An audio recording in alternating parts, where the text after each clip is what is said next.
Blanca. Welcome to the Scenic Route podcast. How are you? Good and yourself, Jennifer. What a joy and an honor it is for me to be here.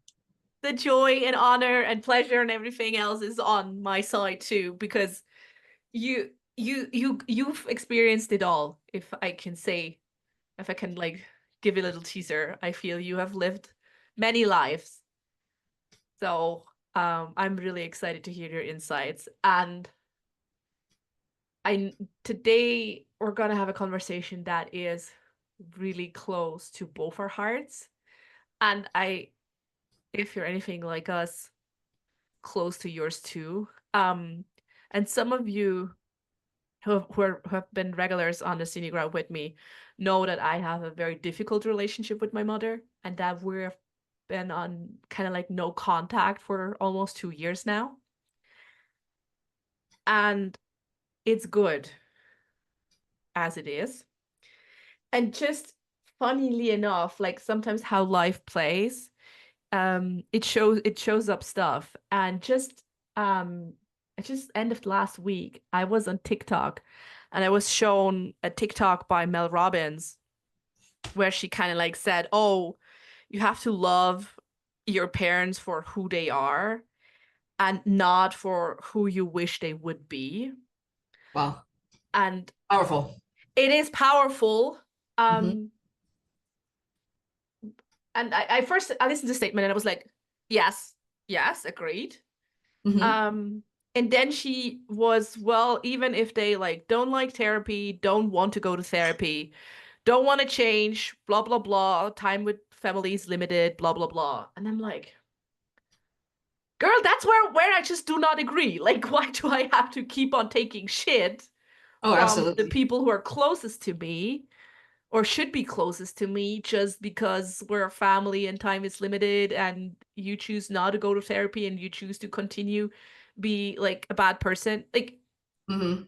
the relationship with our mothers, Yes. Blanca, like Yes. It's a ever changing situation, the relationship with our mothers. And I feel tremendously for the situation you're going through, Jennifer.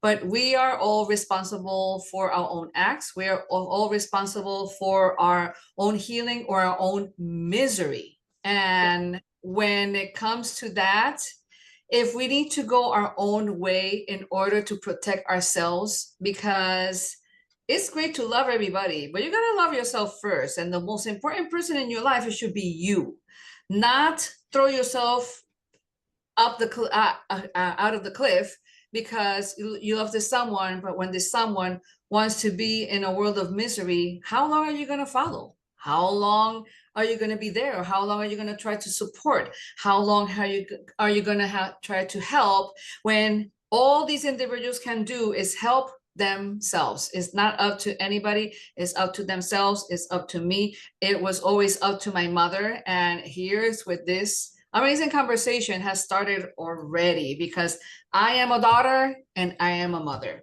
As a daughter, it was a whole different ball game to who I am as a mother. And this is what I did with, especially with my relationship with my mother. I picked up the lessons with her on what to do and what not to do in this life. And she taught me all extremely well, definitely. Mm. Yeah, that's an interesting point. I I always say, but sometimes conversation comes up where you're like, oh, what did your parents teach you? And I always say, well, they teach me what not to do. Mm-hmm. Yeah. Um, and this is, yeah, so my basic parenting style is whatever my parents did, I'm gonna do the opposite. Oh, I have done that many times myself. Yes. And it works wonders. It works beautifully. Oh, absolutely. Yeah, it does. And at the same time, it's scary too, because you're doing something you that it's not something you have lived or experienced through, and you also don't know if it's gonna work. You just hope it's gonna work out better for your kid than it did for you, but you have Yeah, no proof, you have no knowing. true.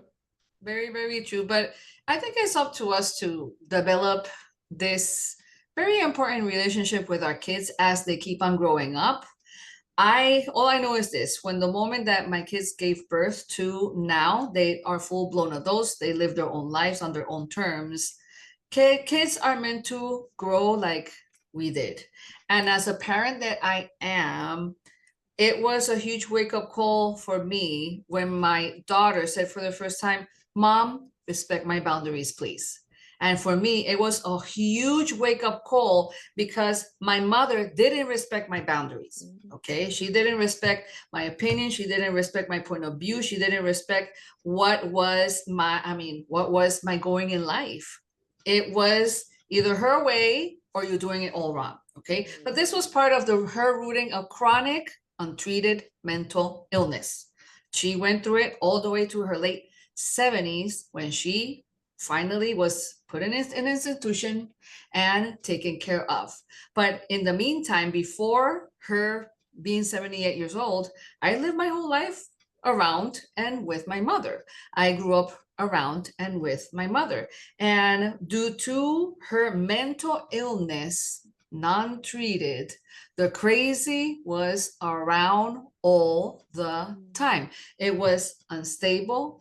It was, you don't know what's going to happen next. It was the environment of, oh, don't you worry, honey. You're capable of anything you want in this life. But then when I did something on my own right, she will tell me I'm stupid, I'm an idiot, I'm a slut. I mean, it was that intense, that from a 0 to 100. There was no happy medium on how to handle things. It was everything was drastic, everything was not well thought. And my Yeah. mom comes from a place where I would never want to be. My mom comes from extreme poverty. My mom comes from Puerto Rico in the 1930s. It was the end of World War II, and she was in extreme poverty. She will go to school barefooted. I never experienced that in my life. But one thing she decided at a very young age, because it comes with the culture, when I get married and I have kids, my kids will never go what I went through. I highly honor that and respect it. And I'm very, very grateful about that she never gave up, that she was a team player with my father, rest in peace. And these are things, I mean, her audacity, her will to change the narrative, not for herself really, because my poor mother, she got out of physical poverty, of extreme poverty, but she had poverty of the soul and poverty of the heart and the mind. Okay. That was another one that went totally untreated because her feelings and her emotions of poverty, they never stopped.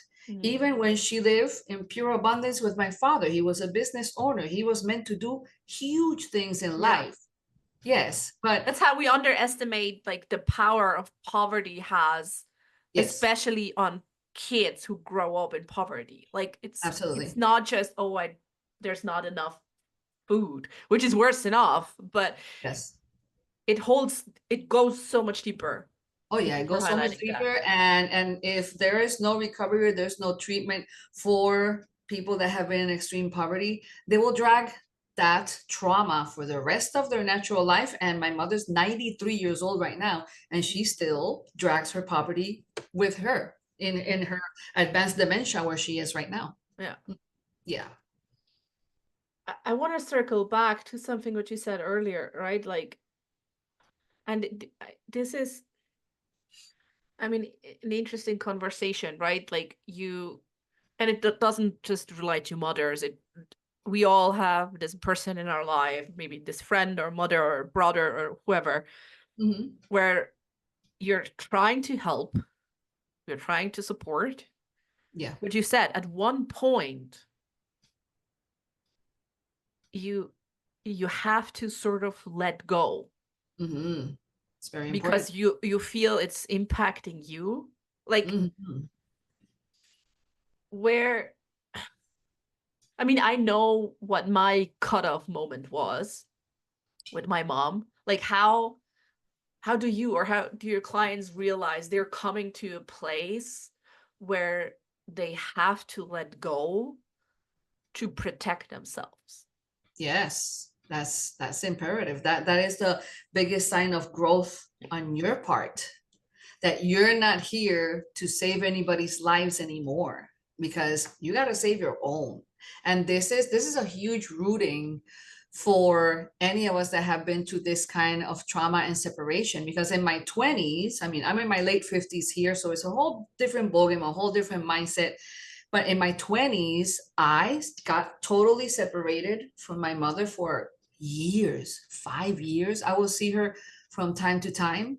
It was always a clashing. It was always a discussion. It was always this, it was hell on earth. And I was like, well, I don't need, if I am going to take off my time and try to see you and try to have a civil conversation, and it's going absolutely down the same rabbit hole over and over and over, repeatedly, why should I even bother?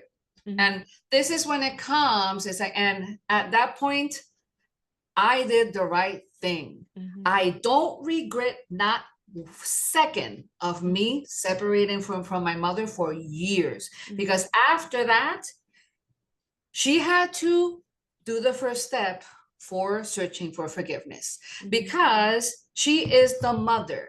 She is the figure. She is the mother figure. You're older than me. You lived a long ass life before I came into this world. You are the one who is supposed to be guiding me into and helping me through the next steps of my life. And that just didn't happen at that point in time. Now, years passed, 4 or 5 years, I don't know, but it was a long time that I just disconnected from my mother. And it was the time that there was no social media, no cell phones, no beepers. So it was just one phone with the curly cord. Yes, we And love the curly cord phone. Yes, it was the curly cord, and you either send a letter, a postcard, or a phone call. Nothing else, nothing more. It was that era. So the disconnection was, 100% and full-fledged. But when we came back together, and I didn't choose it, she chose it, and we just started having a casual conversation, and her coming down, because it was honestly, as a daughter, okay, it was honestly up to her. She needed to be the big girl. She needed to put her cojones in her place and step forward and say, hey, I messed it up. Yeah. Hey, I treated you like shit, but here I am. I'm still your mom. You're still my daughter. I love you, and I choose to respect you in the best of her ability for years to come. Yeah. Because what in her, here we go again, chronic untreated mental illness, her being abused as a child, her being abandoned, neglected, abused, sexually abused as a child. Of course, her way to interpret the world was, let me protect and control my daughters so much and so much and so much that I won't let them breathe, that I won't let them be what they want So to no be. harm can come, but nothing else can grow. So no harm can come, but I am the one putting the harm in them. That was my mother's story. And when the moment of forgiveness came, she cried, and I cried, and I said, Mom, I messed it up too. I ain't no perfect being here.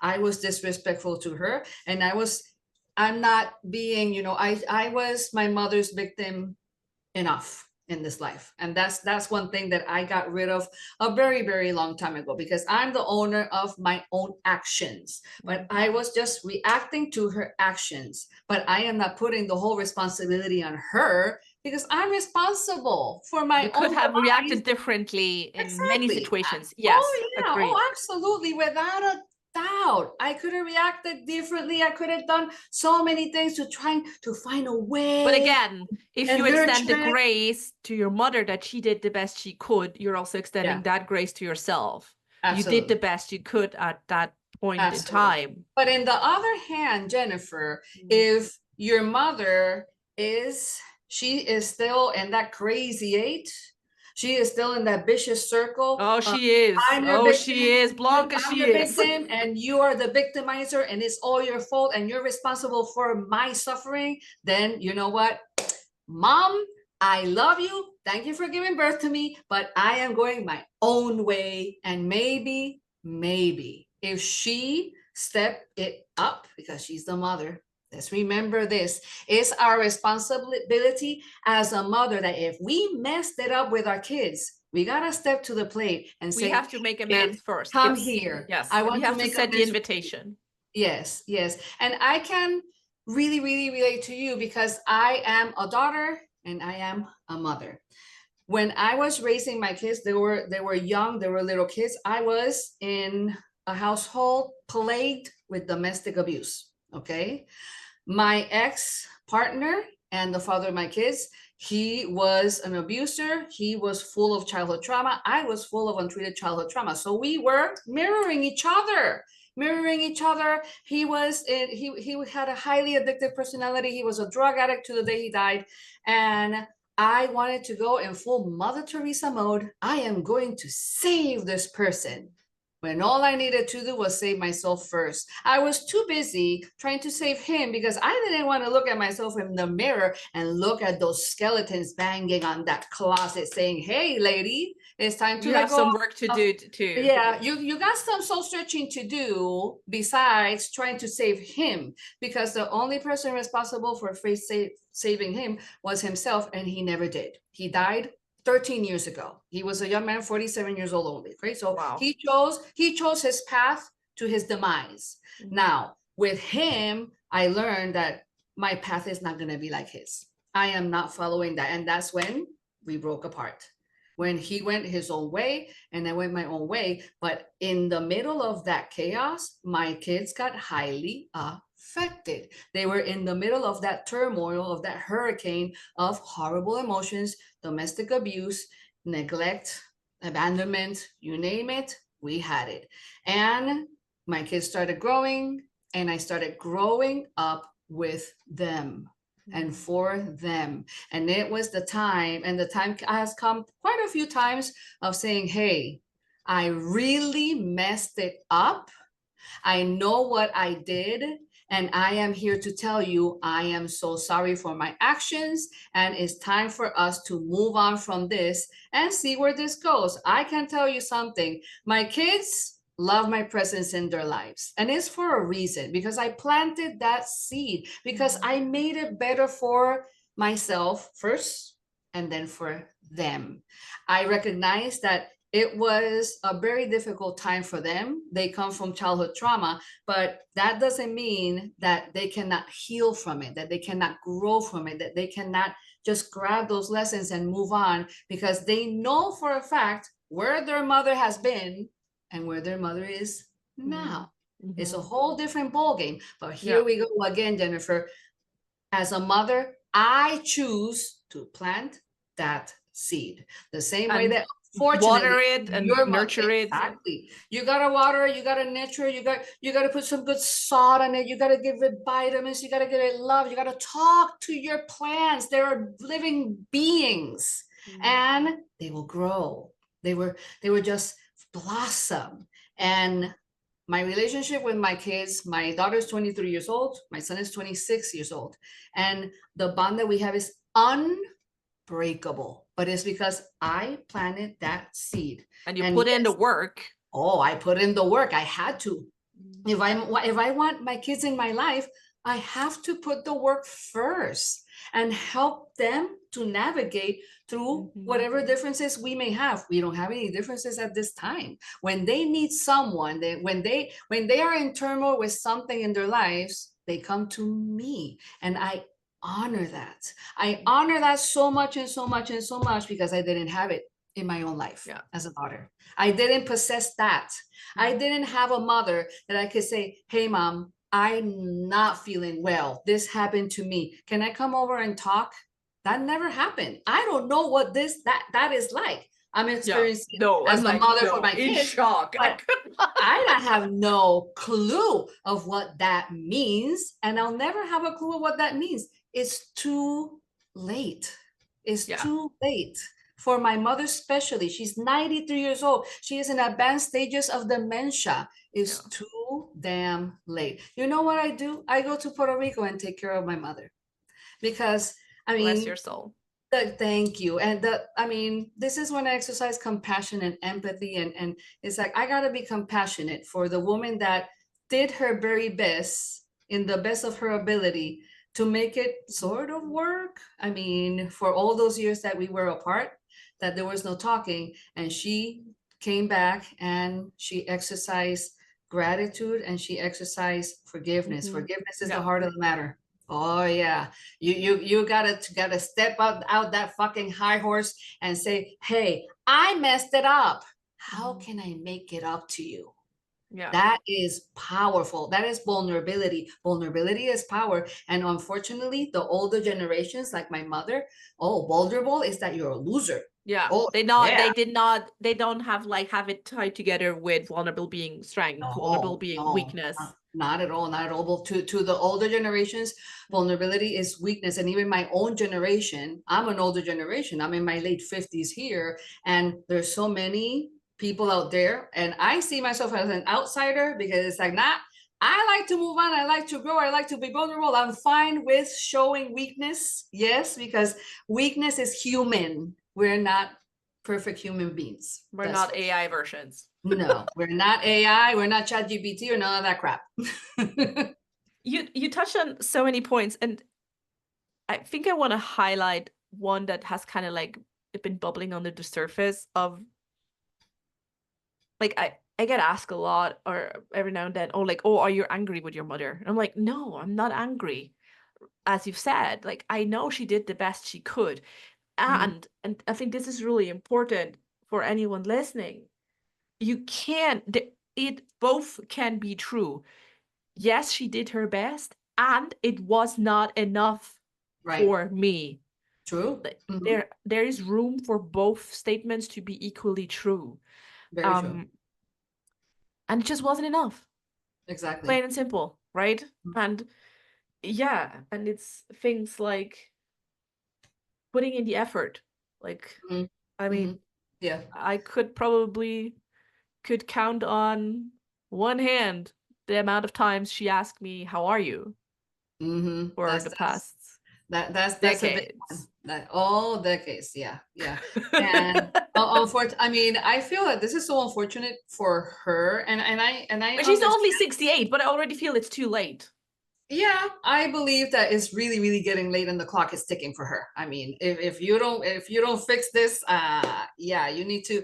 I mean, you're not the one who entirely needs to step forward and say, hey, let's talk about this. I mean, it is totally up to you if you feel like it, but it's like you feel like it, not being obligated by no one, being giving you the peer pressure. Oh no, you should be there for your parents. And I follow Mel Robbins a lot and I love her work. But at this time, with how we open this podcast, is like, Mel, girlfriend, we gotta sit down and chat, honey.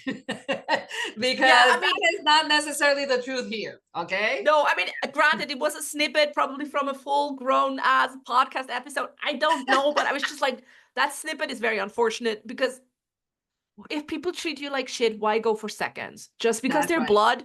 I mean, that's exactly the reason why you should not treat people like shit if they're Oh, your own absolutely. blood. I mean, if Absolutely. that's not the reason, then I don't know what else could be. Oh, well, definitely. I cannot agree with you more. And this is what happens. Our we have so many friends. I have friends that are more family than my own family.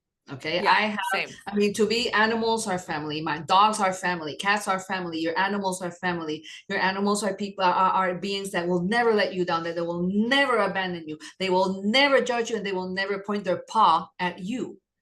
I had And a that very means judgmental cat though.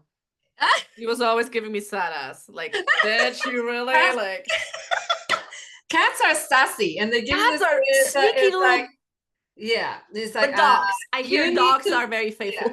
yeah, it's like you need to F off for a second because I'm not in the mood for your Yeah, thing. And no. that's the kitty world. I love cats. Cats are so freaking cool. But yeah, going back to, people decide how long they're gonna hold to whatever grudges they may have, how long they're going to hold on to the indoctrination of what generation came before them and how they grew up, because that's another story for another day. It's like, well, maybe your mother grew up in a worse position than you, but that doesn't take away from the fact that we are beings of change. We are here to change the narrative as we see it for us. And it's about getting out of this eternal comfort zone. Oh, this is the way I grew up. What am I going to do? Well, if this is the way you grew up, change the damn narrative and make it better for yourself. How about that? How about cutting that umbilical cord of generational trauma? And this is one thing that I pat myself on the back.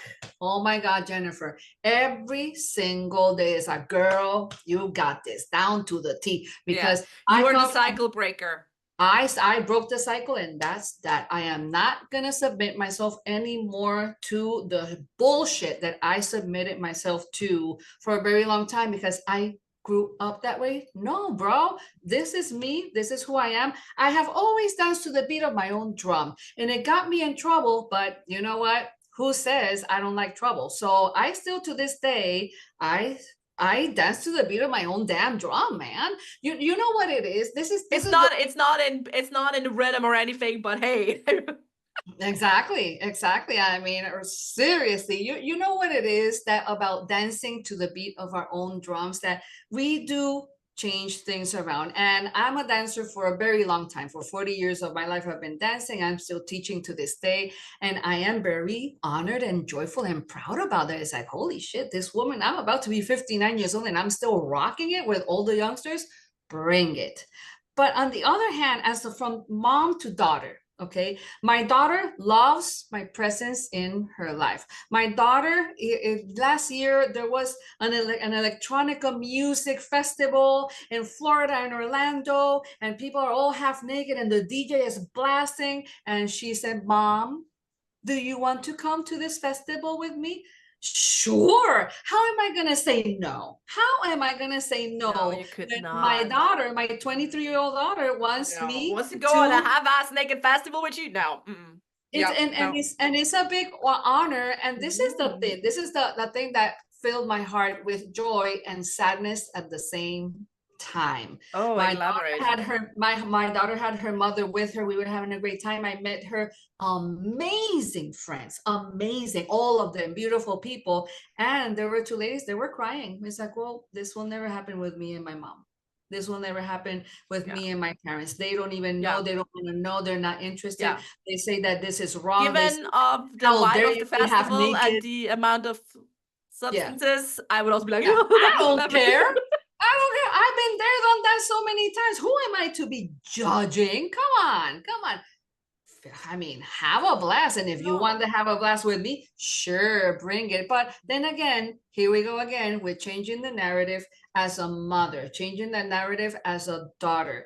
I chose to forgive my mother because now I have a lot of understanding that my mother comes from trauma. My mother comes from a world that it was totally ostracizing her. My mother came from, there's one pill fixes all mental illnesses. My mother came from mental illnesses, the end of your life. You're a nobody, because it was the 70s, it was the 80s. There was no help for her. I understand that. I understand that how terrified she was of opening up and saying, hey, I am not feeling well and I'm messing my life up and the ones around me as a consequence of my own actions. But at the other hand, finally, after years of all three of us, because I wasn't the only one, I am the youngest of three siblings, and all of us three siblings, we parted ways with my mother. My mother was all alone.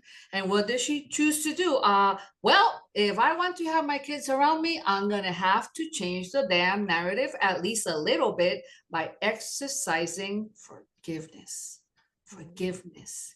Hey, I messed it up. I know how badly I have messed it up. I am so sorry. Okay, mom. And I was like, let me see. I had already my son, so I was getting close to my 40s. To my 40s. That was the first time that my mother exercised forgiveness. I'm the youngest of three siblings. So even though it's still really, really late for the things that I would yearn from a mother, from a daughter standpoint, that I am a daughter, I would have loved to have so many things and so many adventures that with my mother that I will never have. But at least I gotta give her some credit and grace that at least she exercised forgiveness. And I mean, I've been living in the US for over 20 years. My mother lives in Puerto Rico. I go every single year to Puerto Rico to have some quality time with my mother. And the story is completely different, especially now. Now it has been really, really hard for me to say, it's like, wow, I never saw the day that I would be changing my mother's diaper.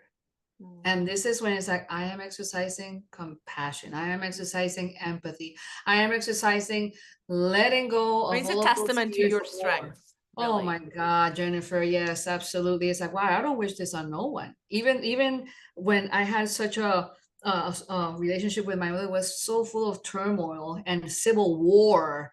And you said, she tries to manipulate me. I'm your victim. I'm your victim. It's like, no, I'm not your victim, mom. I really am not. You know, this is, I'm here to help.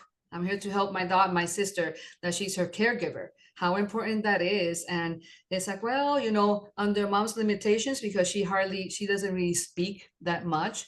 I try to do my best to bring joy, humor, and just give a good injection of love, because when we exercise compassion and love selflessly, it really takes us to the next level. It And does. part of me getting to the next level is being here with you right here, right now. This is important. This is powerful. This is definitely, it's like, wow, if all of these experiences, all of me going down the rabbit hole, the darkest seasons in my life, which there are many, it has taken me here. Thank you. Thank you, because I'm still here. I could have easily been another statistic of, oh yeah, she OD'd, she died, and she left two kids behind. How unconsiderate of Yeah. her. She wasn't thinking about anybody but herself. Exactly. That's right. There's Yeah, no and denying you're it. not just and yes, you could have just been another number in this in a very sad statistic, but also you're not just here, right? You're here and present. You're not here resentful or angry or like you're here Mhm, compassionate and kind. mhm. That's another ball game entirely, Yeah. right? Because there are also so many people who have given up. And I want to circle back to what you said about like the friend of your daughter who was crying at the festival. Mhm. I can relate so much to that, right? I'm sorry. It's this mother wound. No, it's just like this mother Mhm, wound. Like, although I know I did what I did was good for me, and I mhm, know I am better off in many, many ways than I was before, and I do not want to mhm, be the person again I was before. mhm. There are still moments of great sadness Of course. that I was not able to experience what I had the way I'm parenting my kid. Yeah. And I probably never will. Oh no, I don't think so. I don't think so. That's the worst part. That's when we have these moments of when I was in Puerto Rico. It was this last month that I was there. I took care of my mother for 5 days. It was only me and her, and I would look at her at the hospital bed in her room, and and that's the moment of sadness. That is like the moments that, and with profound sadness comes into play, and I would say to myself, "Damn, I will just wonder." Because I will never know. I'll only wonder how it would have been.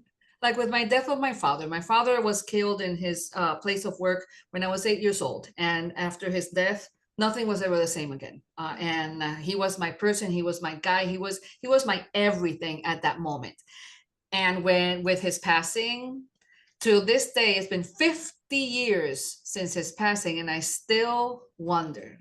I still wonder, wow, what would have happened? How would it have been? How would his relationship and mine grown? Or Or maybe the not. relationship with your kids, what kind The of relationship, grandpappy he would be. exactly, what kind of grandfather he would have been. And with my mother, the same way. I'm looking at her, you know, in a catatonic state, and I look at her with compassion and sadness, saying to myself, it's like, wow, you miss a lot. She missed a lot in our relationship, what could have been. And I say it because I'm a daughter and I'm a mother. And as a daughter, that I wonder what could have been. I am not here to waste my time wondering how my relationship with my kids could have been. I am celebrating every single day the relationship that we have. Isn't that empowering? Taking that brokenheartedness, because my heart was broken for a very, very long time, and still that sadness makes my heart shake, and a tear come down my eye and get choked It's a up. very deep wound, Yeah, right? it's Like a if you have a very deep frail one. relationship with your mother or your father, like, but I feel daughters and mothers, it's a very, very deep wound. Yeah, it's a very deep wound, because we are supposed to really relate to each other in a very profound way. It's a bond that is there to stay no matter what. It's a bond that either stay for the better or worse. That's the thing. And when I look at my mother, it was with profound sadness of what could have been, and I can only wonder, because it's too late. It's too late.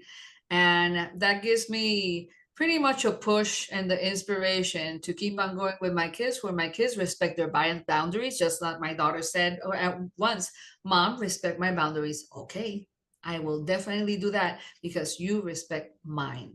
And we are here not to be, oh, I'm above you because I'm your mother and I'm looking down at you. I learn so much from younger generations. I'm not that kind of older lady that's like, I know it all because I have gray hairs on my head. It's like, nah, man, I'm here to learn from you. Show me the newest things that you have around. Tell me what you have in store for me. And it's a beautiful, beautiful thing, Jennifer. And I feel you. My heart goes out to you with your strained relationship with your mother. It's very unfortunate.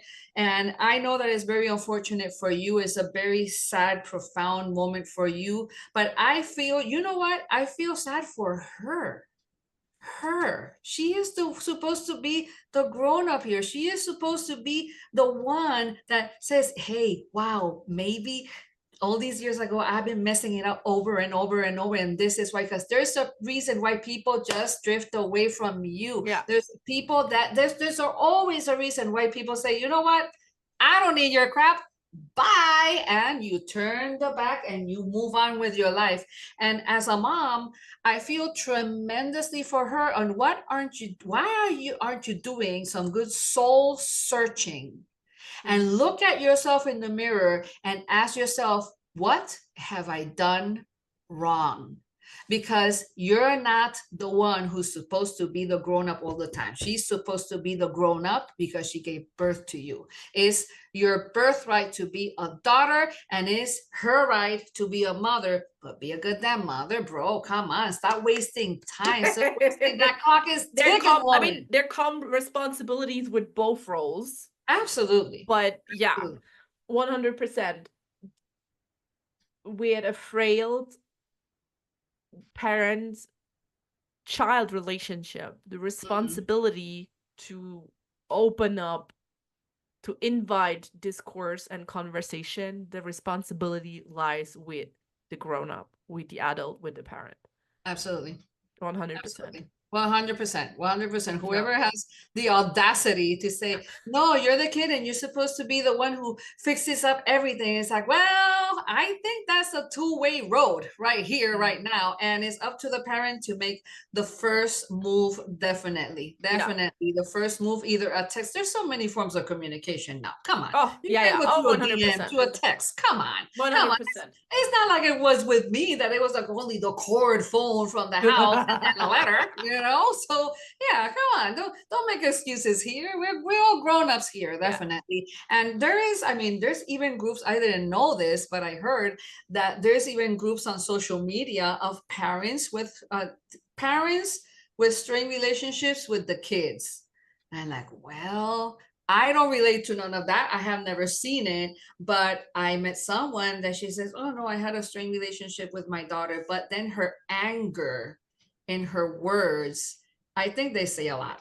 I think they say a lot. And I'm like, I well, sometimes what get do you do? What do you do for your daughter to be drifting away from you? Yeah. Definitely. I Absolutely. sometimes see like this TikTok post of mostly angry boomer parents like, oh, my kid doesn't talk to me anymore. And just by the way you hear them talk in this like 30-second clip, like the Exactly. belittling, the really the belittling of Yeah. their And that kind children. of says it all. And you're My like, kid doesn't want well, to talk to me. I don't understand what's going on. Oh my God, what have I done? And it's like, well, there you go, right there. You are being the victim of your kid when you're supposed to be saying, and emotion is everything. Body language speaks louder than 1,000 words. yes, Oh my absolutely. goodness. Oh my goodness. And especially when you have young kids, right? Like they don't understand the words you say, they have no meaning to the words, but they can read if you're tense or like clenching your jaws. Like they know, like, oh, something's not Absolutely. good. There's no way to deny it. You cannot run or walk away from that. And when those clips come in of, I don't know what have I done to my kid for my kid not to talk to me, it's like, well, you're going into pure victimhood. You're being your kid's victim right there. Why are your kids victim? Well, then she's got a major victimhood trauma going on that you are just reflecting on your kid. Whatever you're carrying with you from wherever you come from, you are throwing it on your kid. And it's not supposed to be that way. And this is the beauty when we grow up to be older adults, is that we are under no obligation to have any relationship with whoever we want. We are under no obligation. They're not just downsides to growing up, like paying Exactly. bills and responsibilities. They're also good sides. Exactly. And I can say this because my mother was abusive, neglectful, crazy, batshit crazy. And it took us to a very, very bad many moments and years in our lives. And when she exercised forgiveness and I'm so sorry, it didn't mean in any way or form that we were like close knit and it's a bed of roses and daisies. No, it's just that the boundaries are meant to be respected. And if my mother tried to come with all this possessiveness or manipulative, I mean, she was a very manipulative. She was everybody's victim. Why do you do this to me? Why do you do this to me? And I'm like, well, you know what? Your victimhood, I pass, and I will just turn my back and leave. It's like, this is the beauty of being an adult. It's like, no, I'm going to take your crap as long as I want to, or as soon as I see it fit for whatever my mood is of the day. And if I don't need to hear your shit, I won't hear it. And that's that. And that's when relationships are strained. But honestly, Jennifer, it's up to the parent to make it better. The parent needs to do the 100%. First step. The father, the parent does the first step, and I promise you the rest will follow. I was in a turmoil, in a horrible, relationship. It reflected on my kids, and my kids grew up. They don't live with me anymore. We live a few thousands of miles away, but they want to come to Florida to see me. I want to go up to Wisconsin to see them. My daughter wants me to be at a music festival where there's craziness and people are half naked. I was like, yay! Yummy. Yes, absolutely. I love this so much. And my son, that he is the quiet one, he wants to share with me everything that he is doing with his life. But that's the seed that I planted. Yeah. Me as a parent, Yeah. I planted it. Definitely. That's That makes the difference. when every time our son comes to up to us, to me or my partner, and he shares something that you see is not easy for him to share, Mhm. the first thing you say to him is, buddy, thank you for telling us that. Of course. Right? Because that's the first thing. Hmm. But closing up, like with the healing, and we said before, the responsibility lies with the adult. Yes, 100%. Hmm. And I also had to take the responsibility of all the times I I was the willing fixer for my mother's problems, Hmm. There you go. right? There were so many times where I was the fixer. So of course, when I suddenly decided, oh, I don't want to be the fixer anymore, there was a lot of confusion. Well, Hmm. why are you behaving like this? You Hmm. always did. Yeah, it's true. I never should have from the Exactly. start. True. True. I But agree. I was put in this role, and to some extent, I also exercised this role. Hmm. Um, and it's really whole if you also see not just the victim side, and just be really like, like, yeah, I also did some things I don't Hmm. want to repeat again. Of course. And I don't know, there are probably a couple of more times where I have to repeat it because I haven't really learned the message. Which is fine, which is human. Fine. It's fine. It's called being human. Yeah, yeah, right. Like sometimes we're like, oh, I have to learn everything there is to learn with this last life lesson, and I have to like life coach the shit out of me. And it's like, no, girl, it's fine. Like when like if you reflect on the situation and you've learned something from it, that's cool. Don't Yeah, you're absolutely. not like a fixer upper eternity project. Like it's That's right. okay. You can also take a rest. That's right. That's right. And you're doing what's best for you, Jennifer, and that says a lot. It says that you're doing your own internal growth, and that is what matters the Mm, most. The one person that you can save the most is you.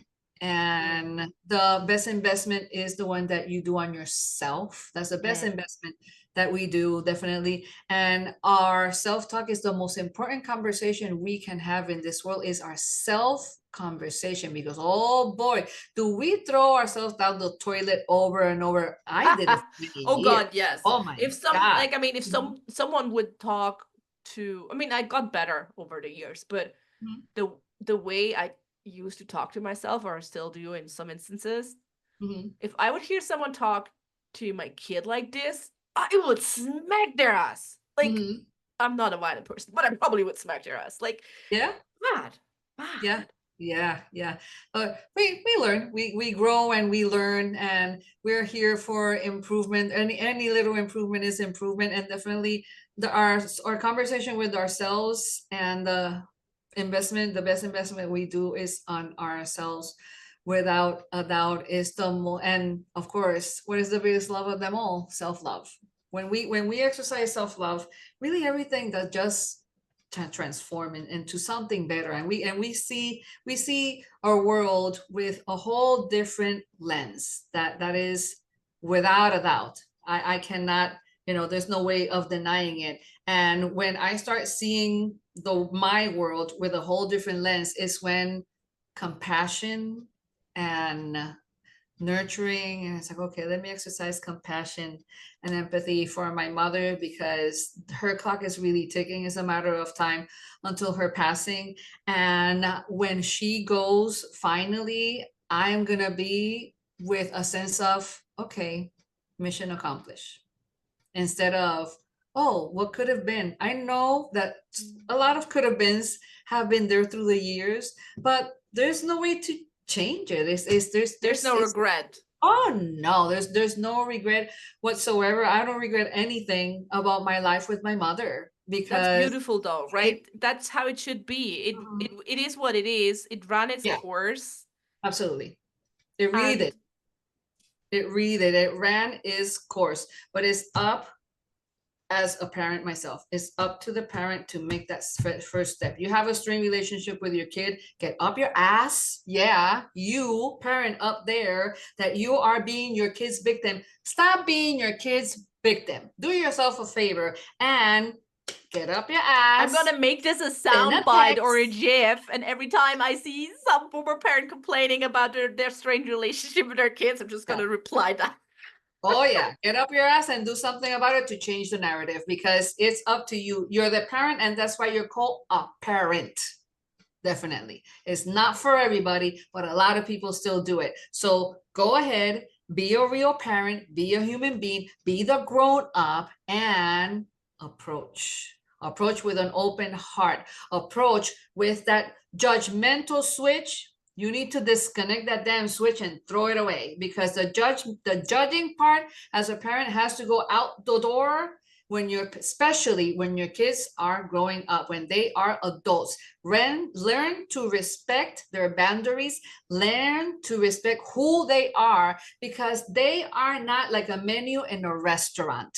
Okay, it's not that you are going to make them whatever you want them to be because that's the way it's supposed to be in your eyes. But how about them? How about our kids?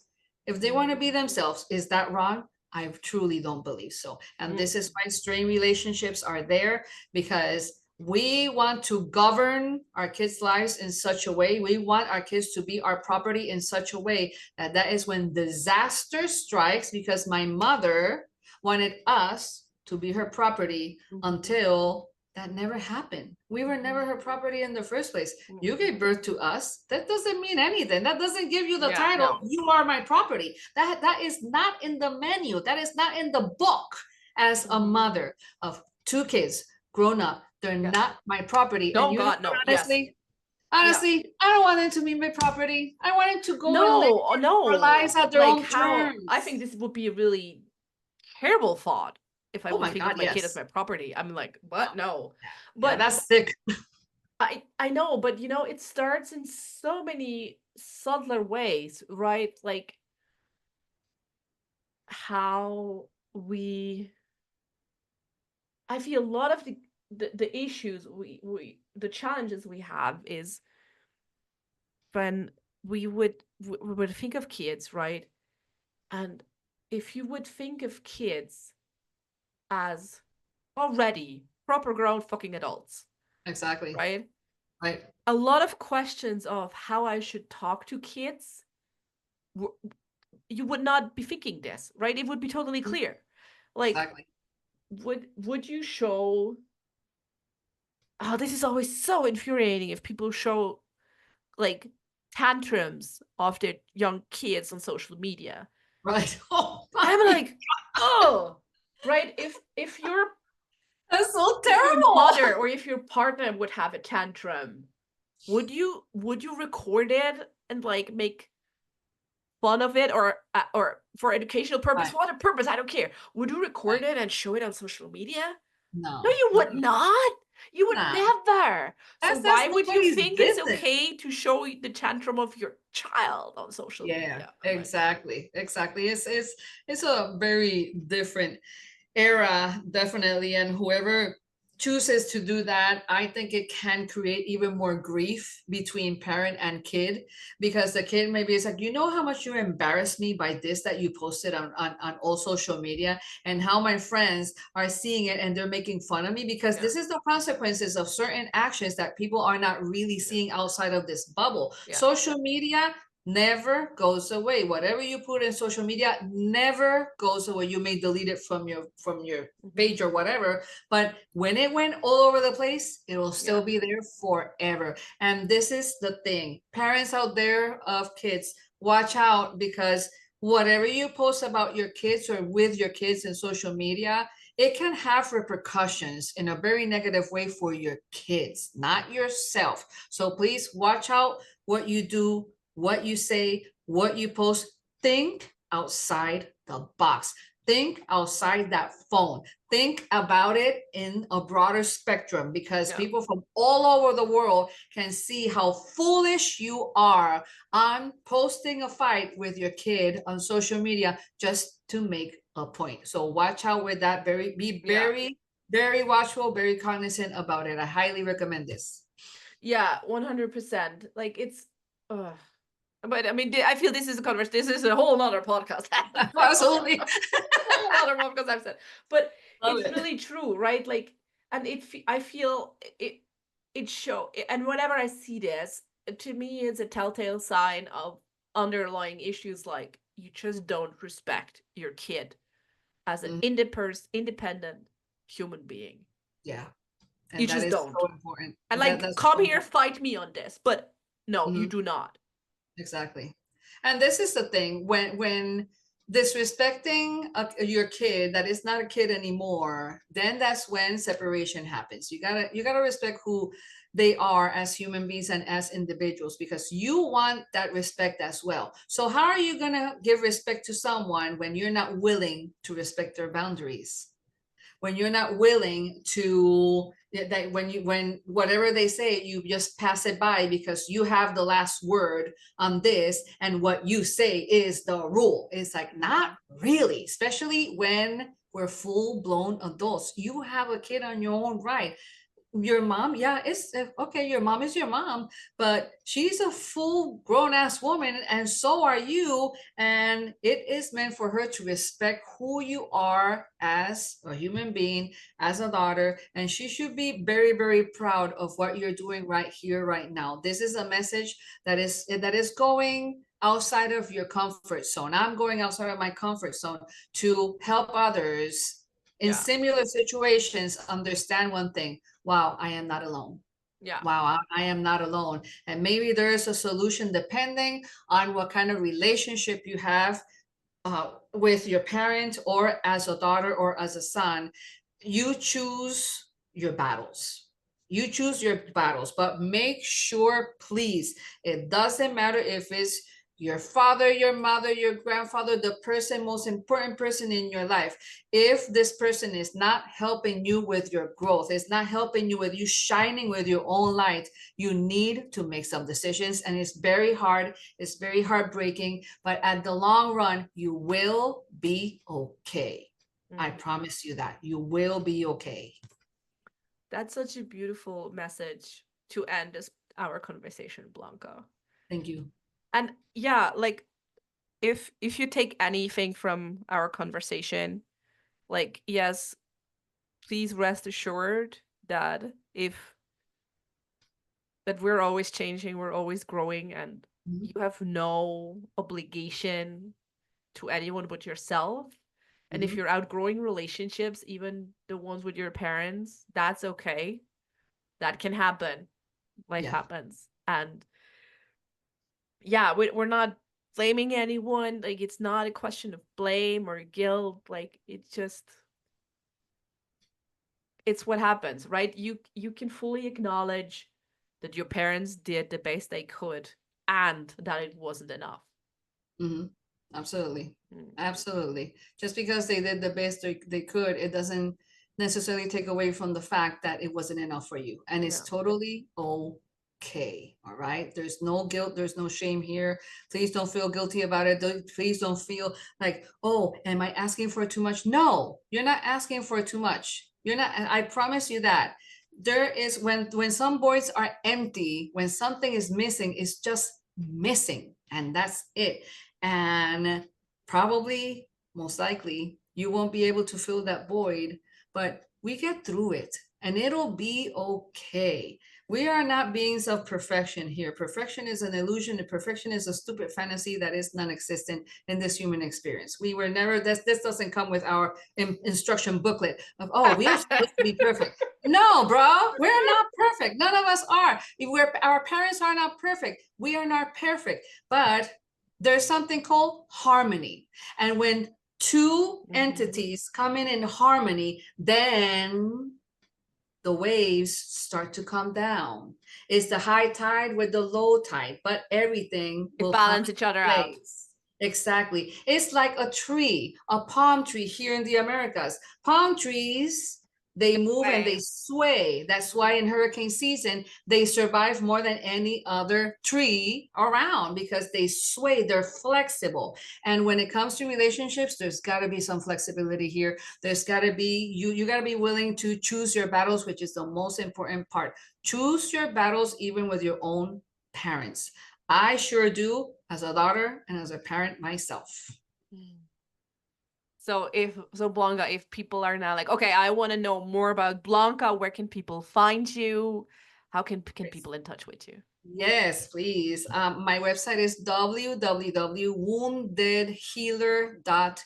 You can find my email, my phone number, text me. I am here in the US Eastern Standard Time. I am here to serve you. I'm here to help you. And for all of the listeners, I'm a holistic life coach. I've been doing this work for a very long time. It's my mission in life to help others improve their quality of life because I have a life coach and it has been transformational in my life, not only with my relationship with myself, but my relationship with others. And I am here to offer you a complimentary life coaching session, 1-2 hours, whatever it takes. I don't have no time frame here. Call me, let's get together, let's make this work.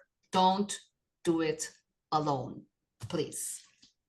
That's beautifully put. Yes, we know you can do it alone. You're a grown ass fucking woman, but that doesn't mean you have to.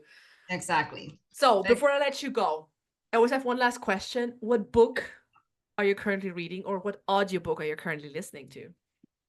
I am reading Your Dog is Your Mirror. It's a Oh, okay. yes.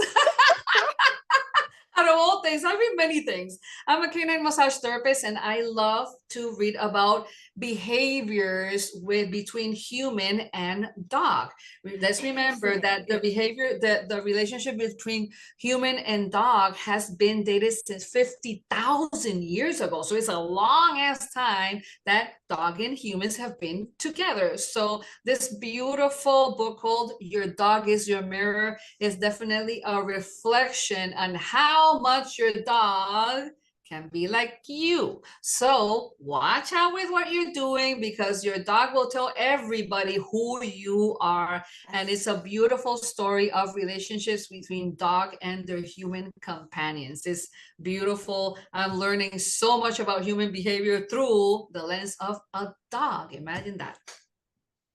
Yeah. I mean, when you put it like this, it totally makes sense. I was just never thought of that.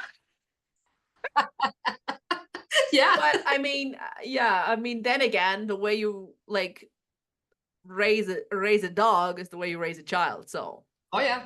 I mean, same. Go figure. Do with that information as you will, as you please. Exactly. Blanca, thank you so much for joining me on the Scenic Route. Thank you, Jennifer. What a joy and an honor has been for me to be here. What a wonderful conversation we just had. It's just amazing. Thank you for having me.